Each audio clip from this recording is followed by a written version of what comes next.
my name is Mark, and this is Crystal, Hi. and we're recording the Journey Series podcast on Mark for Glory Advocacy Media, Season 2, Episode 36. And today our guest is Matthew Dickson, and he's had quite the journey with schizophrenia, and he's going to talk to us a bit about that and what else he has going on. Hi, Matthew. Hi, how are you? Doing well here. Thanks for joining us. You're very welcome. Thanks for having me. Um, so I'd like it if, or we'd like it if you could start off by telling us a bit about your background and before all the schizophrenia stuff started, what was life like for you?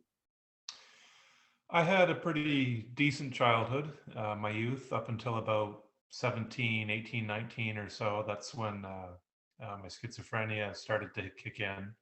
But up until then, I don't have many complaints about my youth. I grew up in a small town on the east coast of Canada, and I didn't have anything exceptionally good happen to me or exceptionally bad. It was pretty relatively in the middle.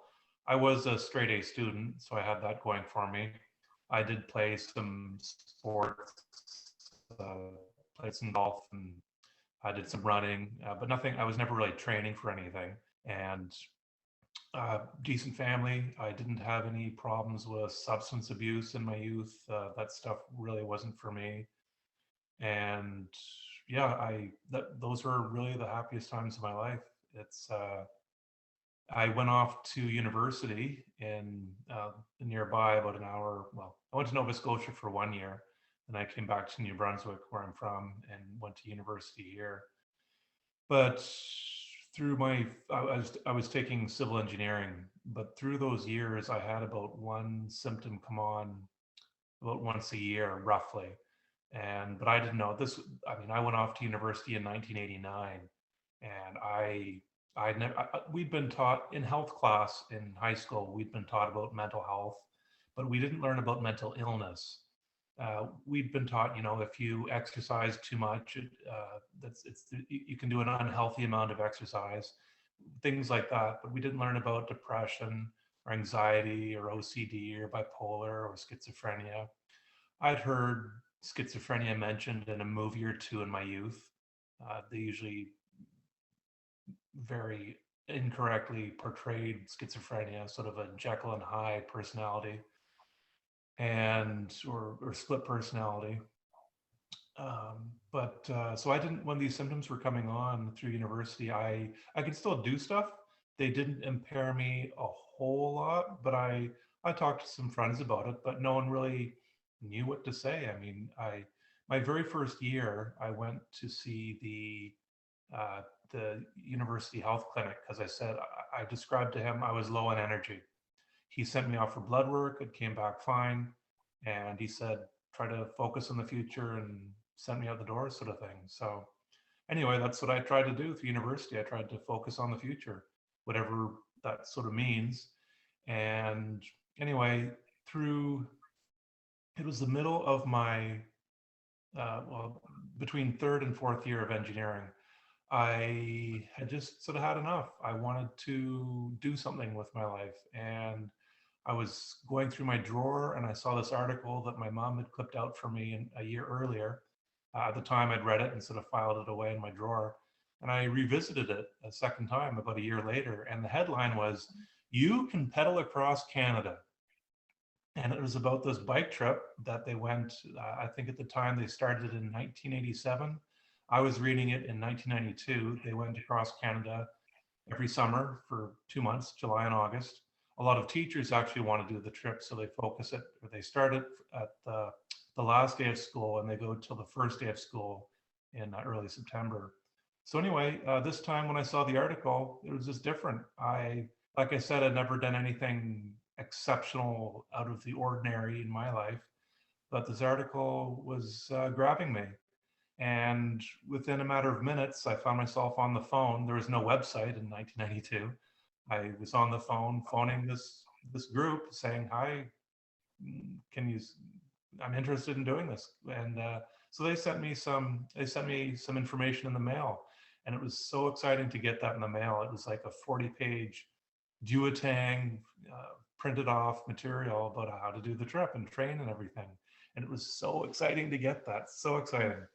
So anyway, I when I was on the trip doing it, I talked to other people, and they said, "Oh yeah, when you get that information in the mail, it just so makes you want to do the trip." But one of the things I try to tell people is, yeah, that was daunting to do. Part of me was thinking, Matthew, so from the time I signed up in, let's say, November 1991 to when I actually did the trip in 1992, the summertime, I I was part of me was thinking, Matthew, what are you doing? This isn't something you would normally do. This is something other people do, something you read about in the newspaper, people who climb mountains or row across oceans. You don't do stuff like this, Matthew. You just don't do that. What's come over you? But I just kept doing it. And it wasn't like a crippling anxiety or anything. I still went through my day. I did the training. It was just sort of this nagging in the back of my head. What are you doing, Matthew? What are you doing? What are you doing? And anyway, I went through, I did the training in April, May, and June of 92, and then flew out to Vancouver, BC. And the moment I took that first pedal stroke across Canada on my bike, I was at just on the coast of Vancouver in a where we started, and other people were starting. They were hooting and hollering, "Yay, we're starting our trip!" And I teamed up with another person, and I said, you know, do you want to bike with me, sort of thing. Because none of us knew anybody else on the trip. They're all random strangers. And we said, well, I guess it's time to go. So I sat on my bike and I took one pedal stroke, the very first pedal stroke, and I kept taking more after that. But that first stroke, wow, it just something, it was such a memorable stroke. It is one stroke, and I went probably, what, 1 meter maybe down the street. And I'm thinking, Newfoundland, that's 7,000 kilometers away. How am I just took one stroke, did a little bit of work here, and went like 1 meter. I've got millions and millions of these pedal strokes to do. It was so, the old saying, a journey of 1,000 miles begins with a single step. That was so, it was just a very symbolic moment to me. It really just stood out. I don't remember my second or third or fourth or any of the other pedal strokes. I don't even remember my last one in Newfoundland. It was, anyway, so I try to tell people, if you're wanting to do something, just start. Take one small step. There's a great book on this by Jeff Hayden, Haden, called The Motivation Myth. And he says that people think that they need to have this lightning bolt of inspiration, or they have to be super, super confident to do out of the ordinary things. And he says it's not like that. He says sometimes people do get that, but you don't, he says you don't have to wait for the confidence. You don't have to wait for the lightning bolt of inspiration. You simply start to take one small step. For me, it was phoning the bike tour company. I simply made a phone call and asked for more information. How simple is that? I was a little scared doing it, but I wasn't, you know, curled up in a fetal position making the call. It's like, I mean, you don't have to be 100% in your fear zone, or go out of your comfort zone 100%. You just go 1% out of your comfort zone. 1% can take you a long way. 1% made me make that phone call, and then just take another step. So he says, take one small step that will give you a bit of confidence. Then take another small step that'll give you a bit more confidence. He says it's like working out your muscles. You don't wait till you've got a big, fit, healthy body before you walk into a gym. You start going, and you start taking small steps the whole way, and that's the way your confidence builds. And what I do now, the last 4 years, I've been advocating for people with mental health in developing countries, with mental illness in developing countries. And I started that 4 years ago. I'm sort of going to the end of the story first, but it was hard for me. I'll come back to my schizophrenia part and that whole journey, but it wasn't until February 11th of 2021 when my symptoms stopped. I noticed one small improvement once a week, roughly, for 27, 28 years. from 94 till 2021. And my symptoms just stopped and at that time. So when I started my advocacy work, my website's mindaid.ca, mindaid.ca. I started that website in 2018. So I was still working on my recovery. I was near the end of it, but the whole recovery, I had to pace myself. Like when I was out biking across Canada, I had to pace myself. When I was biking, I couldn't get a big burst of energy and just go hard for a while. I'm like, no, Matthew, you've got another 50K, 100 kilometers, whatever, to bike the rest of the day. Don't go all out here. Just pace yourself. Just take it slow. Don't waste all your energy here, because you don't know what the rest of the day is going to bring. And I did the same thing with my schizophrenia, with mental illness. It was pacing myself. Oh my gosh, it was really like walking a tightrope. Just one, just it was scary. I mean, I improved every single week for 27, 28 years. And so it was, I went from severe to mild, but it was still sort of that tightrope walking, like very careful, trying to keep going. It was scary to walk across the tightrope. I didn't just say, no, I'm not going to do this. I kept walking, but it was very measured. Just everything I had to do was just very, uh, I got so tired of just having to make life and death decisions all the time. Just, Matthew, do you want to go for an ice cream? In my worst years, I'm like, I don't know if I can even do that. I was in a psychiatric ward my first year in 1994 when the disease hit. And then I was in a group home after that for 3 years, 95, 96, 97. And it was just measured, very measured. Do you want to go for an ice cream, Matthew? I don't know. It was all this, people said I paused a lot before I'd answer a question. And it was me thinking, for one thing, can I do this? Is this something I can actually do? Or should I say, no, that's too much for me. I can't do this. I can't go for an ice cream today, or watch a movie, or go for a walk, or go to work, or whatever. And the other thing was, I was always trying to, with schizophrenia, I called it your common sense. And I'm not talking about logic here. I'm talking about just your communing with other people, communication. The first 17, 20 years of my life or so, I could have a conversation with somebody. I didn't have to think about it a whole lot, but I had to think about it when I was sick, because I didn't get things as much as I used to. I didn't get things like when to pause, when to talk fast. A lot of people say with people with schizophrenia, and I could be wrong in this, but are more monotone, more sort of robotic in the way they sort of move and think and act. I definitely had that sort of element about me. I don't know if it's an actual diagnosed thing, or if they can see what's going on in the brain for that. But yeah, so I'd pause a lot because, one, I just didn't get how to have a conversation, but also I was always wondering, is this a normal thing to say? Because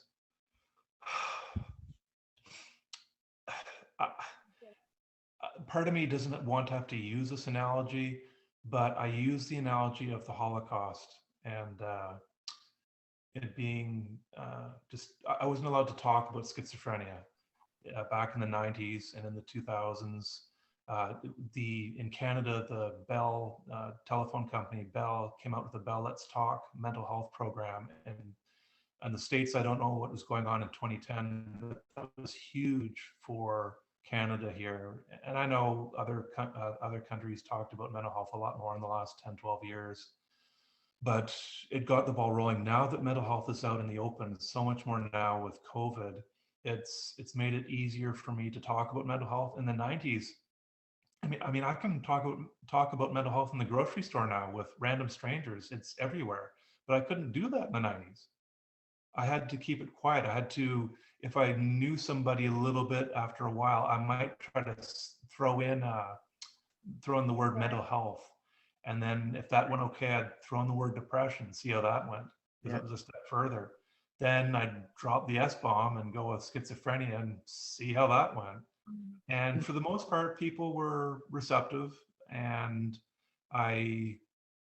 no one gave me too much of a hard time about that. I was very thankful for that. And my friends and family and coworkers, I got fairly lucky. I don't know. I know other people have more stigma from other people around it. I was very fairly open about it with my friends, and I was thankful for that. So, Matthew, for people who don't fully understand schizophrenia, break down some of the typical symptoms you experienced. Yeah, so I'll start off with hallucinations. Most people, I don't, well, 75% of people with schizophrenia have hallucinations. 25% don't. I didn't. I was in the 25% that didn't. For people who do, those can be any of all the five senses, hearing things, seeing things, touch, taste, feel, any of those. And from hearing other people with schizophrenia talk about their hallucinations, they can be maddening and tormenting, and they never leave you alone from the moment you wake up in the morning to the until you fall asleep at night. Also, some people's hallucinations can be beautiful and wonderful and enjoyable, and some people can have a mix of them. Sometimes they're nice, sometimes they're not. And I never had hallucinations. I never had any problems with substance abuse, and I was very thankful for that.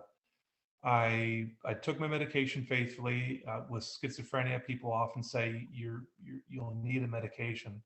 I know some people might not agree with that, but for me, I part of me I didn't want to have to be on a medication. I was 22. I just biked across Canada 2 years earlier in 1992. It was a real roller coaster from a high to a horrible low. And I'm like, oh, so part of me is like, oh, do I really have to take a medication? And plus, I was so depressed. I had depression and anxiety too. I uh, you can't think positively about stuff. So I was really down about that. As the years went on, it didn't bother me as much that I had to take a medication. But initially, it was tough for a while, for months, years. It was tough, and but I took it faithfully because the other part of me said, Matthew, this is one of the few things you can actually do to get better. And so part of me was like, get that pill into me. So anyway, I did. I stayed on the same medication. I'm still on it today. I never changed the kind or brand or anything since 1994. I tried 6 or 7 of the old 1960s drugs, antipsychotics. None of them worked for me. I tried this new one in 94 and it worked. After a couple of weeks, the nurse said, how do you feel? I said, a little bit better. And I improved. So for the symptoms, I had disorganized thinking. Part of me, but before other people with schizophrenia say the same thing. Part of your mind is disorganized. Part of your mind is going like a million miles a minute. It's like reading a book with all the words jumbled up in it. It's just hard to make sense. Just a lot of noise, a lot of static, a lot of just chaos in your head. But another part of your brain ticks along just fine, just as normal. I mean, if you had asked me in, let's say, 1995, on any given day, what I was thinking about, I'm like, well, I'm thinking about what do I want to eat? Well, Matthew, maybe I could have a pizza tonight. And I made decisions larger than that. I made a decision to go back and finish some of my schoolwork that I had to fail out of when I went into the hospital with schizophrenia. And I made a decision, you know what, I'm going to try to finish that course. So I took one course a term for 3 years, and I made decisions like that.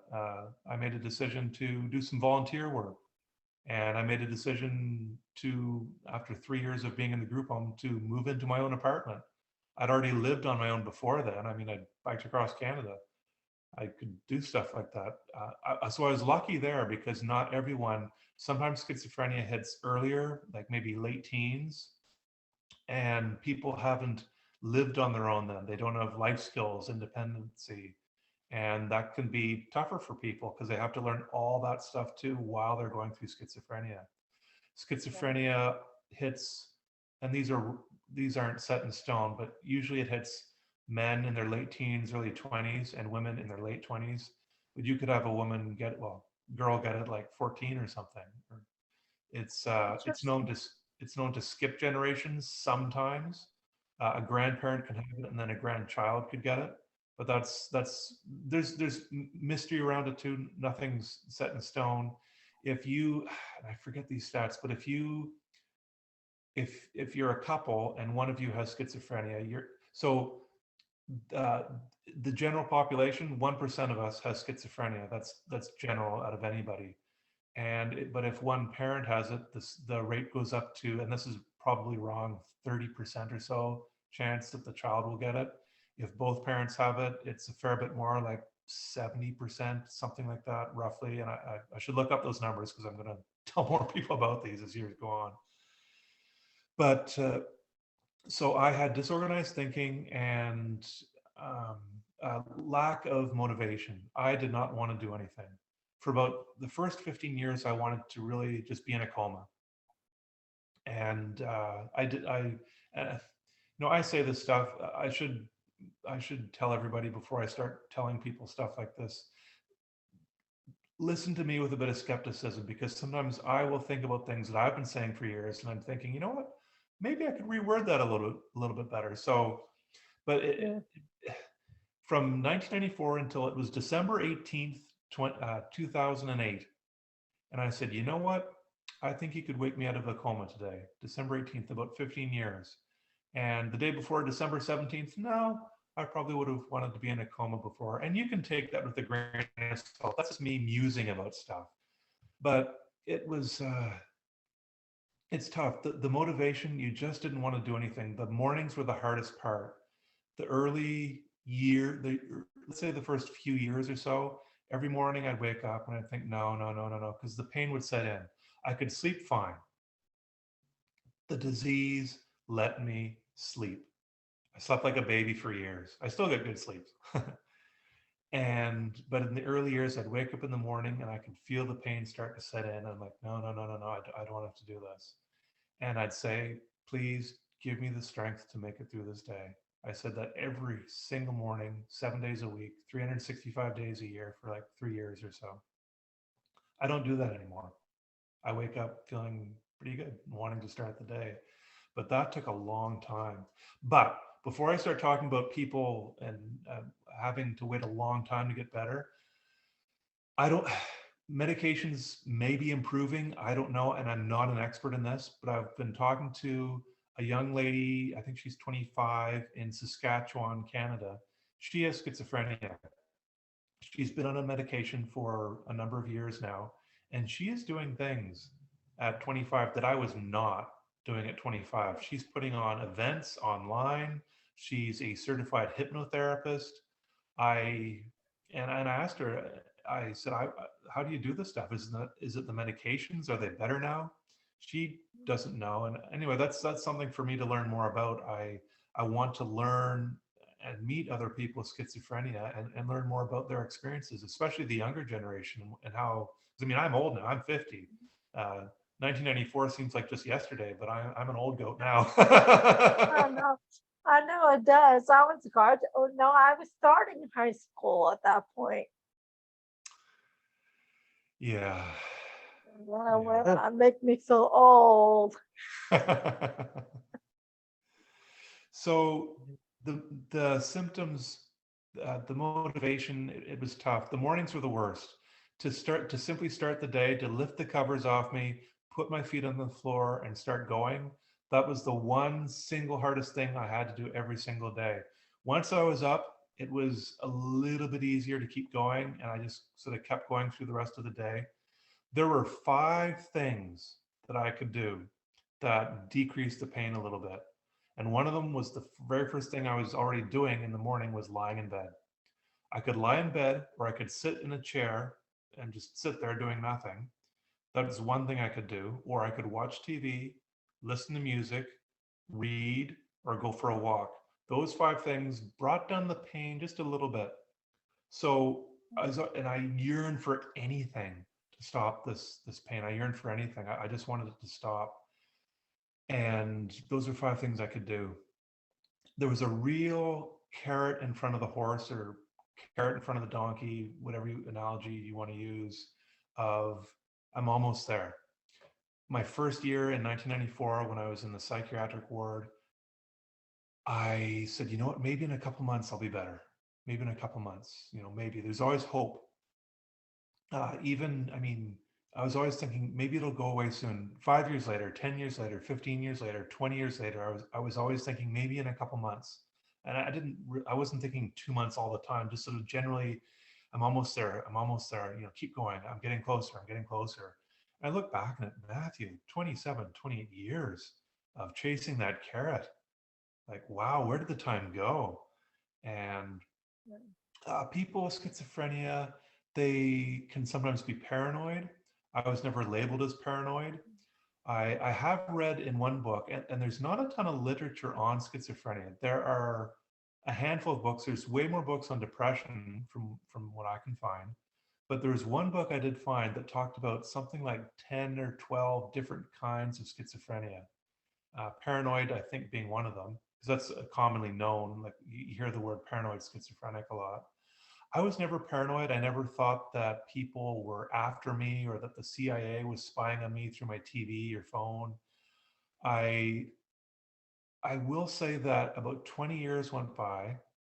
It was mid-January 2014, and I walked into the grocery store, walked into the produce section, and I was in there for a minute or two, whatever, and then I walked over to another part of the store, and all of a sudden, just like that, there was this feeling that went through me of, oh, wow.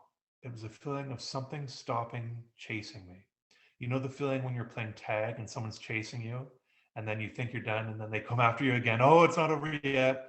Or like in a movie when a villain's they kill off the villain at the end, and oh, is he actually dead, or is he going to come back to life? And but at some point, it's over. The person, they've stopped chasing you, and it's over. You get that sense of, okay, everything's fine. That's the feeling I got after 20 years. I never really noticed this feeling all that time.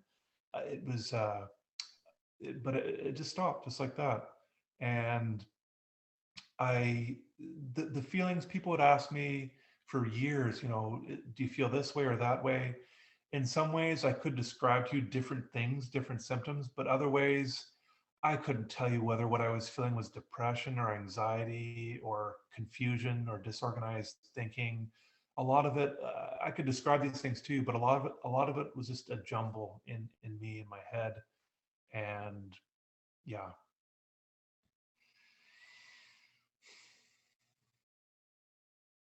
When you were talking about piecing that proverbial carrot, um, you were also mentioning that, part of you wishes you didn't have this, but just like our disability, it's kind of a double-edged sword because, sorry, because on one hand, you certainly don't want to deal with this pain and these issues that relate to it, but you also, the community, hold on just a second. Hey, go lay down. Go. No. Sorry. Sorry. So on one hand, you have, you don't want to deal with this pain and you don't want to deal with these issues that are related to what you have. But on the other hand, you wouldn't have the community you have, the support system you have. You wouldn't have met friends that you have, if it were not for this condition or these conditions. So, it's a blessing and a curse. Yeah. And Yeah. So this is hard to believe. It's hard to believe that I actually went through this for that long. But one of the symptoms of schizophrenia, I didn't mention this, but is difficulty thinking about things in general terms. You can think specifically, but not in general. It's hard to think of concepts. It's hard to think of ideas in some ways. You think very generally. Like a man with his son who had schizophrenia, he asked his son, "What do you think about taking out the garbage?" And the son replied, I don't think much about it at all. He didn't get the overall concept of, I want you to take out the garbage. And he asked it very literally. I, so I'll cut to the chase again here. When my symptoms stopped, February 11th, 2021, Okay. for the first time, the last year and a half or so, I've had time to think and reflect and ponder and look back on my life. In some ways, through my whole recovery, I could look back on things and learn and whatnot. Another part of me wasn't. I was just going, going, going, going. And I get to think about things in a more intellectual way now that I've gone through them. And it literally felt like I was blindsided for 27 years, pummeled, hit from behind. You don't know what's going on, chaos, like being chased by a heat-seeking tornado that won't leave you alone. Gradually, it did. I slowly escaped it after 27 years of running from it. And after that, you get to pause, think, catch your breath. It's And been a relief. pardon me. That must have been a relief. Oh yeah, I didn't know if I'd ever get this. Some people, anyway. But what I'm trying to say here, to your point, is there's a book called The Survivor Personality by Al Siebert, Siebert, and that is such a great book. It's one of my top recommendations. He studied people who got through the Holocaust, through cancer, alcoholism, natural disasters, all sorts of things. And he studied how did you get through it and thrive on the other side. He says that they all say the same thing. They say, I would never, ever, ever want to go through that again in my entire life, but that was the best thing that's ever happened to me because they've learned so much. People gain strength, they gain confidence, they gain so much from it. And I've known that. I read that book like 12 years ago. I think it came out in 2010. And I've known that. I've known that for years of being able to say that's the best thing that could ever have happened to me.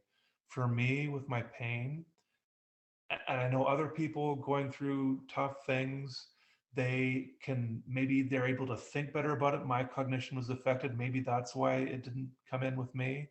But I really had a sense of, I don't want to be going through this. I wish I could just feel good. And maybe that was the depression in me too, that I couldn't think more positively about that. I knew what I was supposed to be doing. I knew I was supposed to be thinking, this is the best thing that could ever have happened to me. But for me, I was always in it. And that's just my story. I tried to be positive. I tried to put a smile on my face. I tried to, when I was angry, not get upset at other people, not take it out on other people. I tried. It's and part of me was thinking Matthew did a decent job of just going through your day. I went to work. I didn't want to have Sounds to, but I like went it. anyway. I did stuff. And it's yes, my brain would put me down saying, oh, Matthew, you're just doing this, you're just doing that, it's not that big a deal. That's the depression. But I'm able to, as I could probably go through, as I went through the whole 27 years or so, I could probably look back on things and say, I did do this and I did do that. But it's for me, my own experiences, the last year and a half, I'm actually able to say, wow, I'm I'm feeling pretty darn good. And another reason that may be that I couldn't think as positively about it or appreciate what I was going through as much when I went through it was because that carrot in front of the horse, because I was so close, almost at the end, almost at the end, almost at the end, almost at the end. Maybe that's another reason why I didn't. I will throw out one tip that I didn't learn till just fairly recently, the last few years or so. And it's gratitude was hard for me to feel. I just couldn't. I could feel it a little bit in the last 5 years or so. But this one tip said, if you're having trouble thinking about being thankful for things in your life, try this. Make a list of things you could be thankful for. Not that you are, but you could. And what happens is you start thinking, well, I could be grateful that it's a nice sunny day, or that I've got a roof over my head, or I've got, 3 square meals today, or you can start making a long list of things, but you don't have to feel thankful for it. But doing that can get you thinking about things, just thinking about how to be thankful for it. It can also it can also trick you into actually feeling thankful for these things. Because I've done it, and it helps. I mean, a few years ago when I wasn't feeling as grateful as I am now, it worked for me. I'm like, you know what? I'm actually starting to feel a bit grateful now. So it's, Good. yeah. So tell us about Mind Aid and how that got started. Yeah. So when my first year of my recovery, that was my worst year. And someone saw me walking down the street and they said, I looked like I was walking through a world of flying glass. And I'm like, yeah, that's what it felt like. I felt like I was living in a war zone with people shooting at me, guns firing, and I was just walking straight ahead into it with no armor, like a tortoise without its shell, walking straight ahead. It's a very the lady saw me and said, "That's what you look like, Matthew. You look like you were walking through bullets, through a world of flying glass." I'm like, yeah, that's what it felt like. And that slowly left, but my heart went out to people in developing countries, in war-torn countries, who not only have horrible things that are caused by extreme poverty or war and mental illness to go through.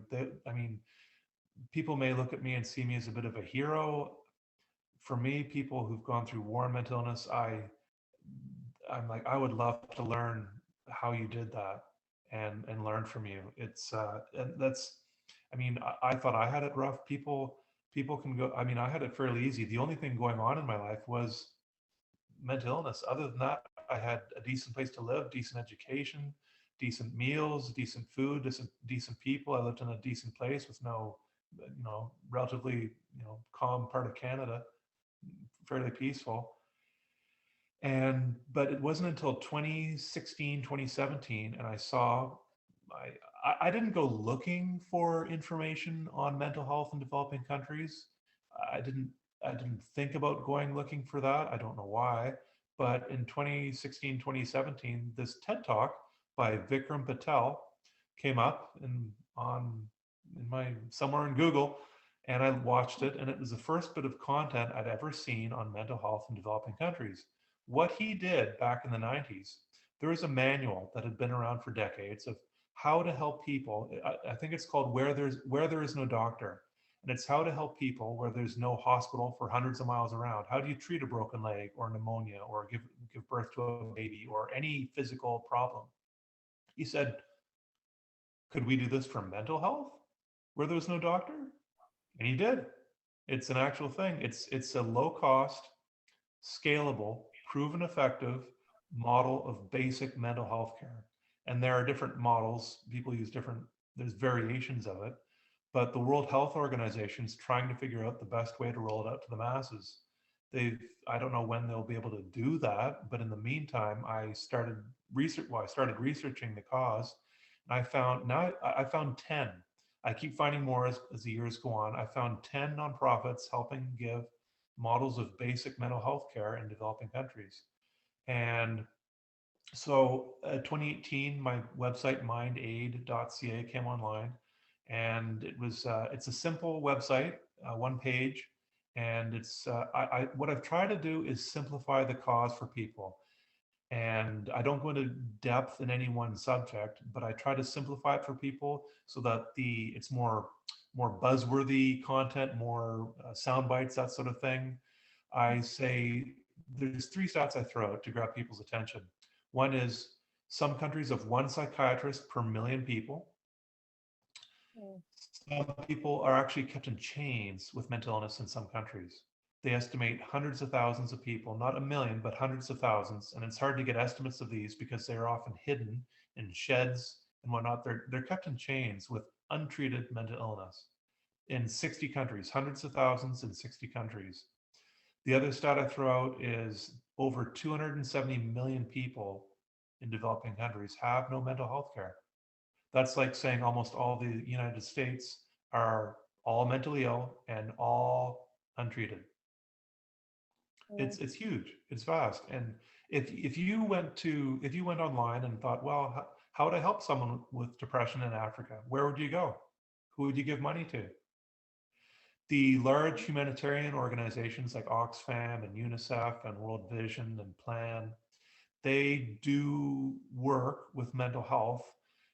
If you go to their online catalogs or gifts, you may be, I mean, where you could like buy a goat or drill a well or buy some farming tools, you may see a gift, how to help a child soldier recover, how to help kids who've gone through war, refugees, how to recover with their mental health. These large humanitarian organizations do work with mental health more. I don't want to say behind the scenes, but they are working on that, and I'm sure they've done more of that as the years have gone on. But you can donate to them, and you could probably ask them, can you, if I give you $50 or $100 or 1,000, can you put that towards mental health? You might be able to ask them that. For me, on my website, these 10 nonprofits, they're doing things differently. They're relatively small. They're not the large organizations. But they have helped thousands of people get back up on their feet, get their mental health back, which is huge. If you've got depression and you're trying to feed a family in, in with extreme poverty and you can't get out of bed, Difficult, and all of a sudden you can get out of impossible. bed. Pardon me? And in those types of places, mental health and disability are probably last on the list of needs you have to take care of. Yeah, yeah. So there's two organizations. They're large, are Partners in Health and CBM UK. They're all listed on my website under the donate section. Those are larger. They deal with mental health plus other things like uh, food and other causes, not just mental health. The other 8 on my website are all purely mental health. One of them's a new one I just found. They're a little bit different. They're using trauma recovery based yoga, and they're working in Iraq right now with the devastation there. They also are trying to drum up $8,000 to start off in Ukraine and some other places next year. So they've got a fundraiser going on if anyone wants to check out. They're called Try Global. They're on my website, in one of the 10.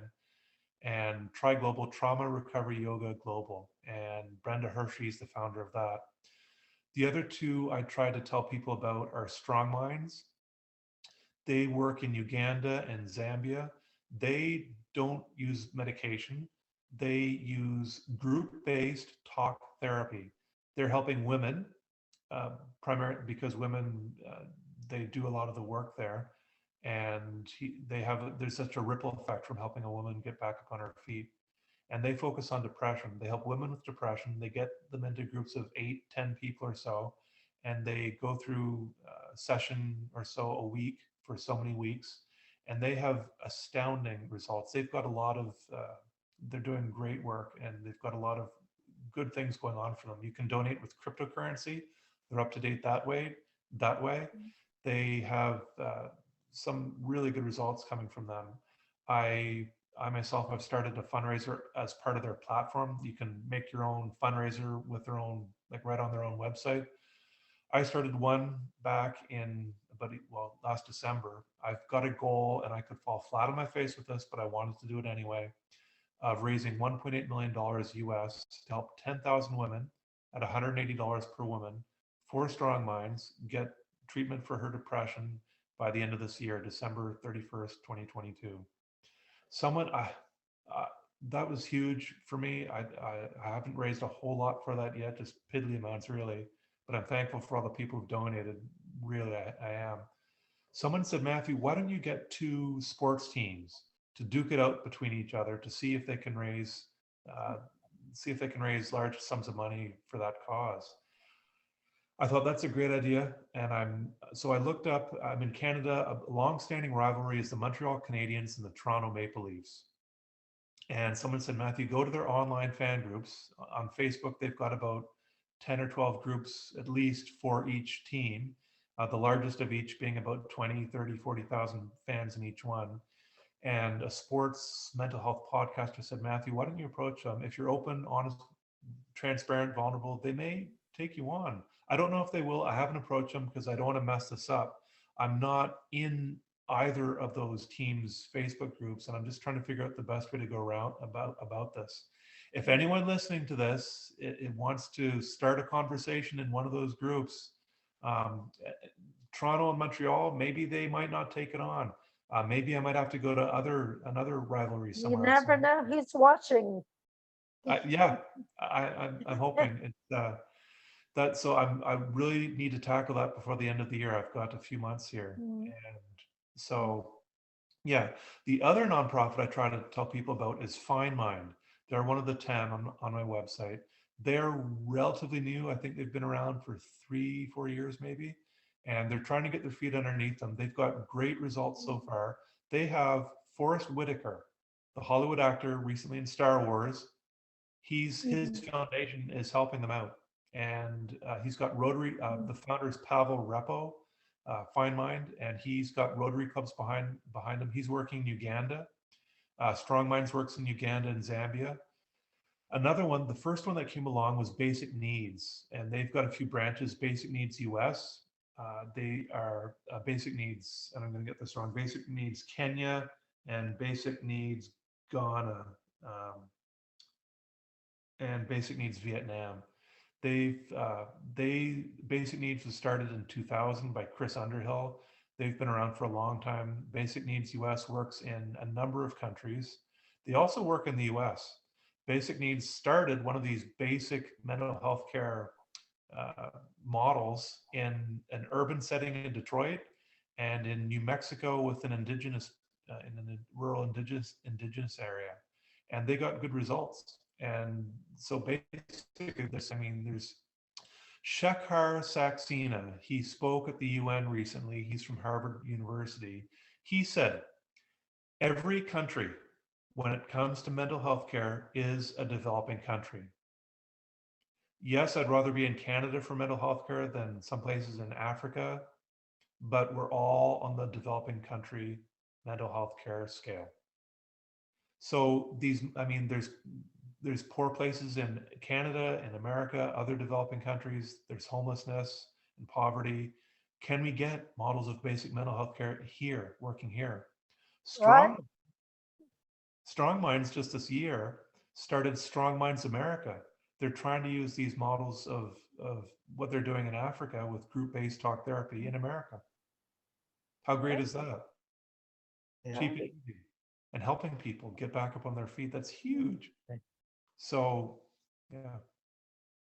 And a lot of people, well, I don't know the statistics on this, but I've heard that a lot of people in America with mental health issues go untreated because there's just no infrastructure for helping them. Yeah. I want to say this. I don't know how many people know this. There's homelessness in Canada. In Canada, welfare amounts, social assistance are around $560 a month, a bit different per province.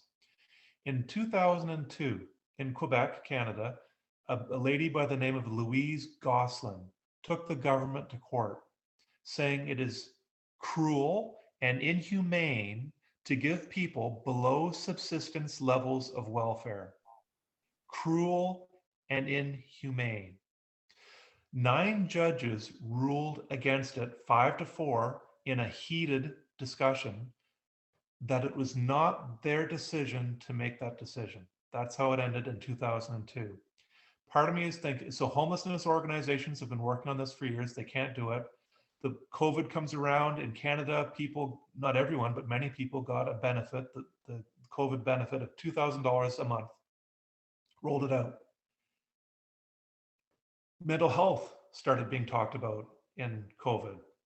And I'm thinking, what would, if that case goes back again, if someone says again to the courts, it is cruel and inhumane to give someone $560 a month to live off when other people are getting $2,000 seems a reasonable amount.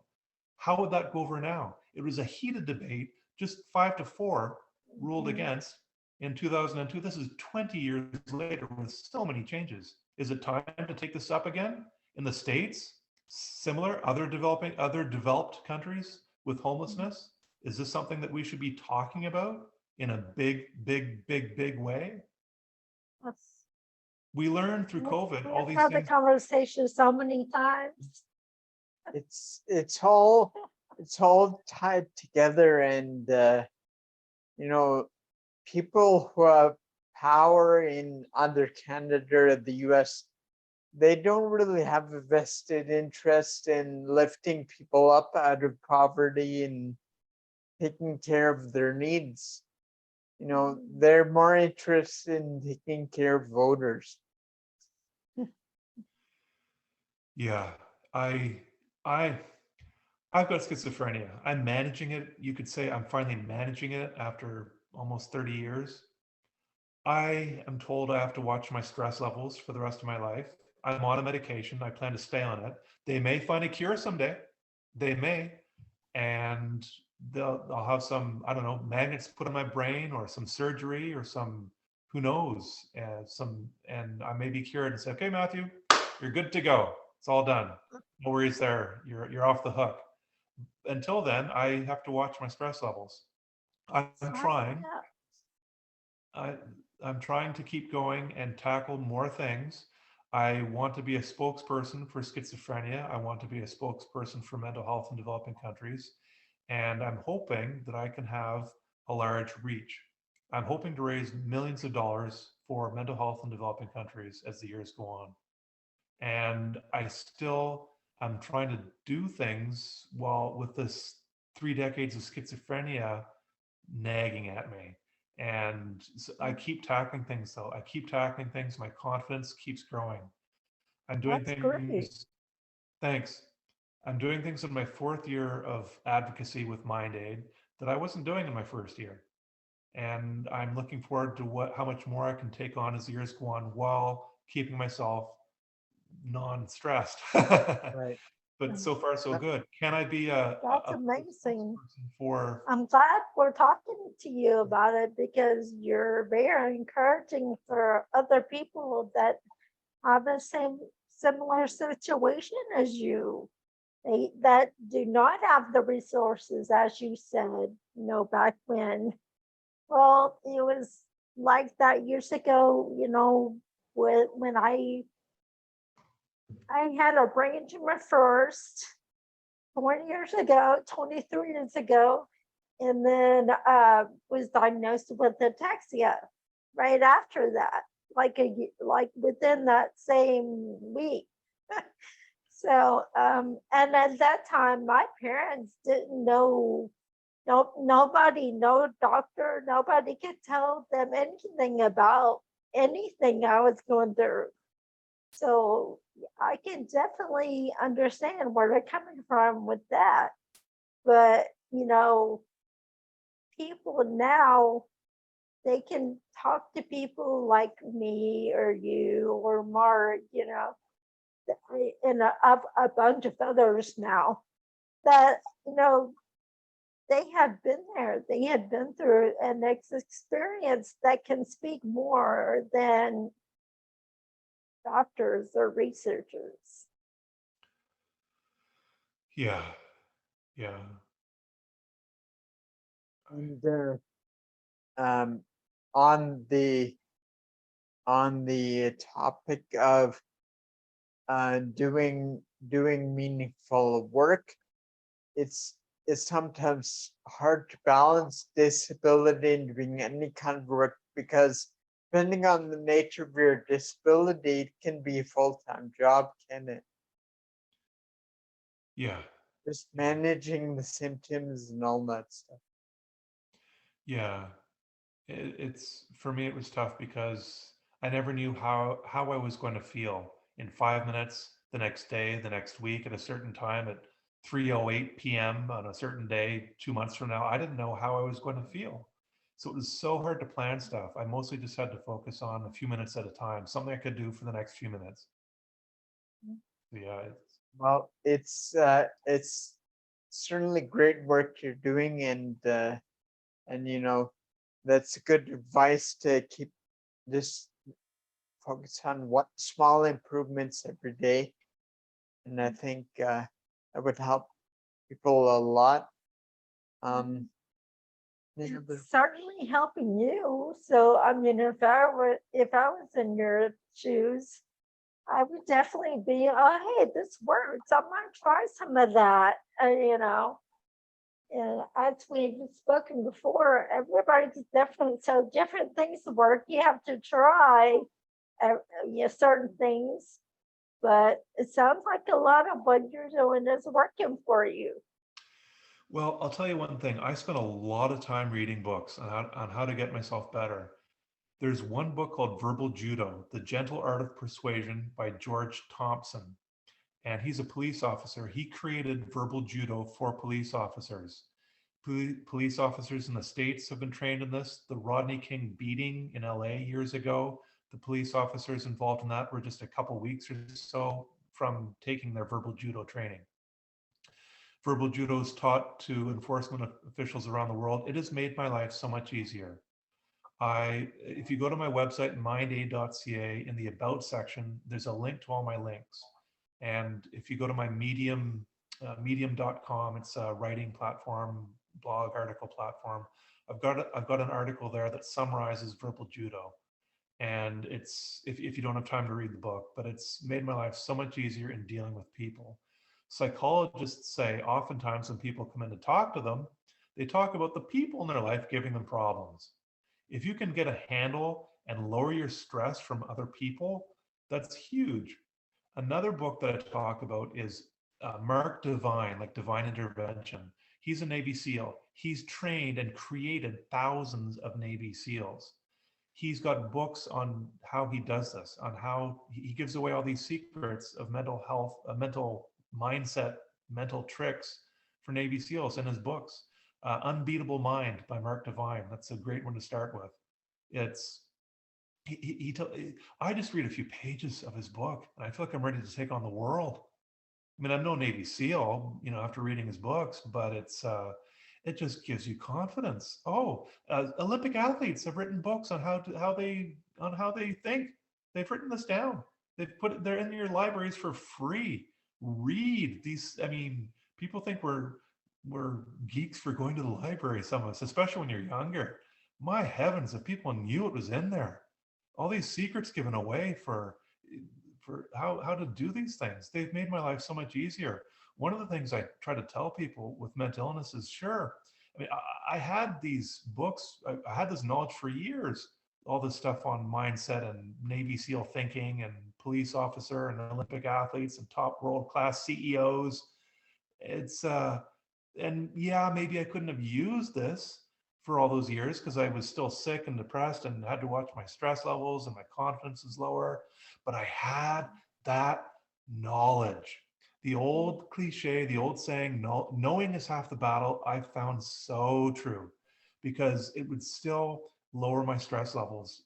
Instead of saying, you know what, Matthew, instead of walking into a room and getting in an argument with people or having people and you leave thinking, I don't even know what was going on there. And, I feel horrible right now and I'm crying and I don't understand this. Mm. Instead, you can leave a room. Yes, maybe for me, I still was depressed and had disorganized thinking, was confused and unmotivated, but I could leave there thinking, I know what's going on here. I may not be able to react the right way or deal with it properly, but I know what's going on. And it's made my life so much easier, just this knowledge.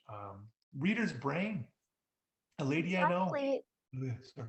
Whenever you can begin to remove situations and companies or people from your life that have been a negative impact and have hurt the things in your life you've been trying to that you knew you could do but they were clouding you or they weren't giving you the space to be able to, like you said, you do so many things and you just didn't know how to implement them because your energy was all going toward negative stuff. And now you are doing great. You're able to hold conversation and you're, talking about all these things and talking about the books you're reading and the knowledge you got from them. Thanks.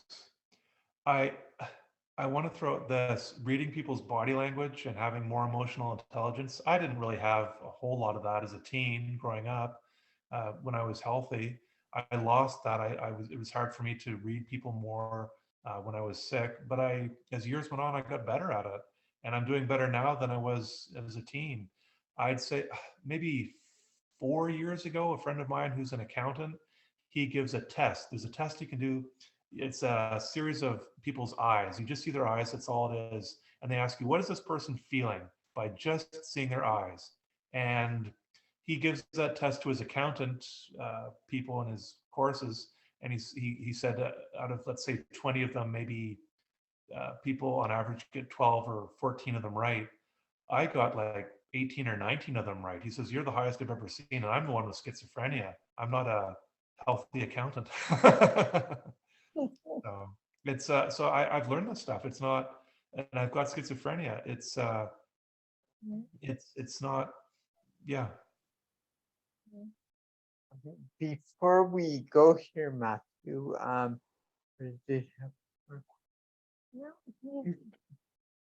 before we go here, Matthew, how can people reach you? Go straight to mindaid.ca, mindaid.ca. My social media links are there. I'm on Facebook, Twitter, Instagram, LinkedIn, TikTok, and YouTube. And all the things. yeah, I've got a Facebook group for people who want to meet other people, like-minded individuals, to brainstorm ways on how to help people with mental illness in developing countries, whether it's putting on a bake sale or starting their own nonprofit to help. I'd love if people join that group and had more conversations in there. There is, I sell merchandise with funds going to Strong Minds, one of the 10 nonprofits helping women with depression in Africa. There's a fair bit going on that site. There's hashtag Break the Chains. Please check that out. Robin Williams' son, Zach Williams, is helping promote that. That's helping unchain people with mental illness in 60 countries. Tim Shriver, founder of the Special Olympics, he's also promoting hashtag Break the Chains. Allison Janney, the Hollywood actress from the West Wing TV show from years ago, she's helping promote that. There's a petition there, or a pledge you can sign to help that. They're looking for more signatures. Please go sign that. That'll give them more clout to help unchain people with mental illness in developing countries. Well, it was great talking to you, Matthew. Thanks a lot for taking the time to speak with us. Great talking with you too. Thanks so much It's for a having great me. conversation. Thanks. Much Thanks. appreciated. Have a good night. Evening. Bye. See ya.